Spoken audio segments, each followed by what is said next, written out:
Former Communications Director for House Speaker Kevin McCarthy, Mark Martin Bednar. Mark, good morning to you. This is not the first debate over the president's war powers, and it might not be the last. But in this moment, where do you see this going? Well, good morning, Carly. I don't anticipate that this resolution ends up going anywhere. It's very clear that President Trump, under Article 2 authority, he has the flexibility to maneuver to be able to defend the United States.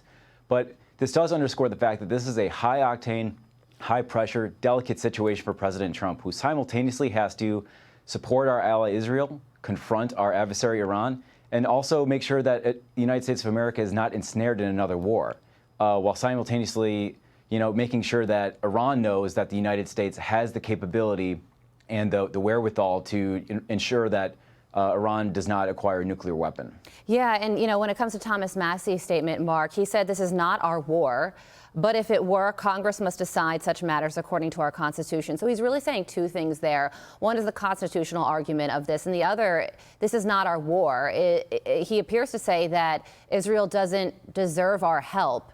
Weigh in on that element of this, with the fact that Iran does chant death to Israel, death to America. So should he be saying that in a message?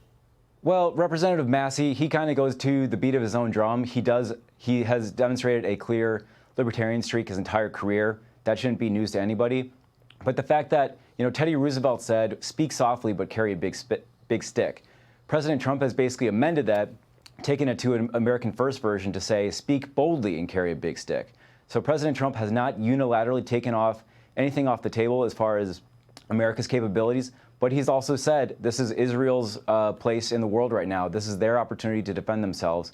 And while we'll support them in whatever capacity that we can, this is still a delicate situation that the president is the negotiator in chief, he's going to have to deal with this. Dealing with all of our allies. Well, the president just touched down at Joint Base Andrews, got off Air Force One to continue his discussions on this situation in the Middle East, and he left the G Summit early to do so. But when he was on the plane, he did speak to reporters, and he talked about his plans for the day. Listen here. We're not looking for a ceasefire. I didn't say I was looking for a ceasefire. That was Emmanuel, nice guy, but he doesn't get it right too often. But we're looking for better than a ceasefire. Okay, I'm going to tell you a little bit about what he said, because he had some audio issues there. He said, we are not looking for a ceasefire. I didn't say we were looking for a ceasefire. That was Emmanuel, meaning Macron, nice guy. He doesn't get it right too often. We are looking for better than a ceasefire. So with that in mind, what do you think he means by that statement? One could assume maybe a ceasefire is one thing, but an actual permanent nuclear negotiation could be another. Well, it's very smart by him to not unilaterally take any options off the table. But let's take a step back here and let's see the stark contrast. Here we have a G7 where every country in the G7 has a vested interest in a nuclear-free Iran. So every country that's there, they should be supporting President Trump right now in his actions.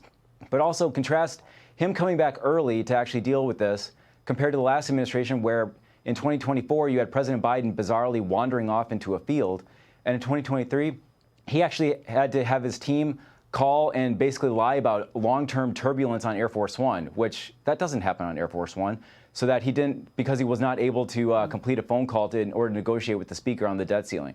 So this is quite a stark contrast on the world stage between two administrations. Yeah, it certainly is. And then the Senate's going to have their first hearing on potential President Biden's cognitive decline tomorrow. So we will certainly be watching that angle as well. Mark Martin Bednar, thank you for joining us. Told them to do the deal they should have done, didn't you? Their cities have been blown to bases and lost a lot of people. They should have done the deal. I told them, do the deal. So I don't know, I'm not too much in the mood to negotiate. President Trump speaking to reporters just moments ago. This as Israel has ordered all civilians to evacuate Tehran. President Trump also telling everyone to leave the city immediately. And right now, the White House is reportedly working on setting up a meeting with U.S. envoy Steve Witkoff and his Iranian counterpart. Founder of Americans Against Antisemitism, Dov Hikind, joins me now. Dov, good morning to you. This is a moment 50 years in the making. So how do you view where things are right now? Look, everyone has been talking forever. will not have a nuclear weapon. The evidence was there from the Israelis to the American government and to leaders all over the world that is precisely what was happening right now, not a year from now, not 6 months, but right now. Israel is doing what the entire world said they would do. They would stop Iran from having this weapon. So, what Israel is doing is not just for Israel. It's for America. It's for the world. And God bless the President of the United States. He gets it. He understands. You got to read his message. It's, between the lines. But Israel, they're doing an amazing job, a spectacular job, because for Israel, it's about never again now. When Adolf Hitler talked about annihilating the Jewish people, people did not believe it. Men, women, children, 6 million. One of them was my grandmother and other members of my family. When the Ayatollahs talk about destroying the state of Israel, destroying America, believe them. And what Israel is doing has to be done. And if it needs some help to complete the job, they should get that help. So, Dov, on that note, we are dealing with somewhat of a Republican Party divided. Thomas Massie posted a message saying, "This is not our war." So what is your message to those in the Republican and Democrat Party who feel like we should stay out of this at all cost?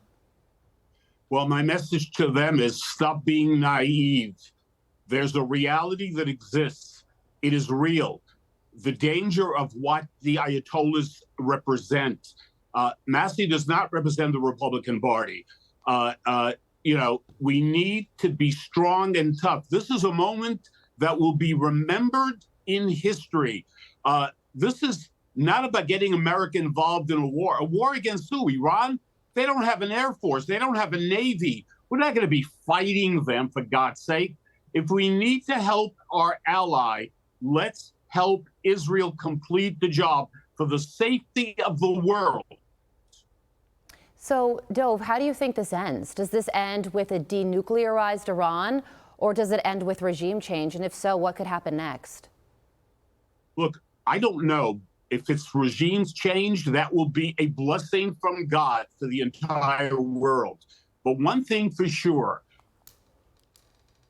Iran will not have a nuclear device, because we know if they have a nuclear device, they will use it. There's no question.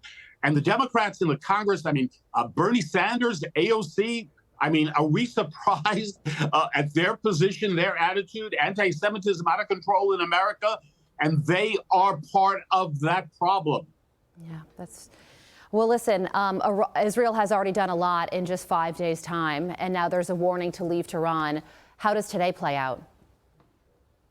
Well, look, Israel is continuing to do what it needs to do. Look, the people of Israel are paying the price, as you know. But the latest polls in Israel, 85 to 90% of the people of Israel across all political spectrum support the prime minister. They get it. They understand. And I think the American people get it as well. Dov Hikind, thank you so much for joining us. We appreciate it. I'm Steve Ducey. I'm Brian Kilmeade. And I'm Ainsley Earhart. And click here to subscribe to the Fox News YouTube page to catch our hottest interviews and most compelling analysis.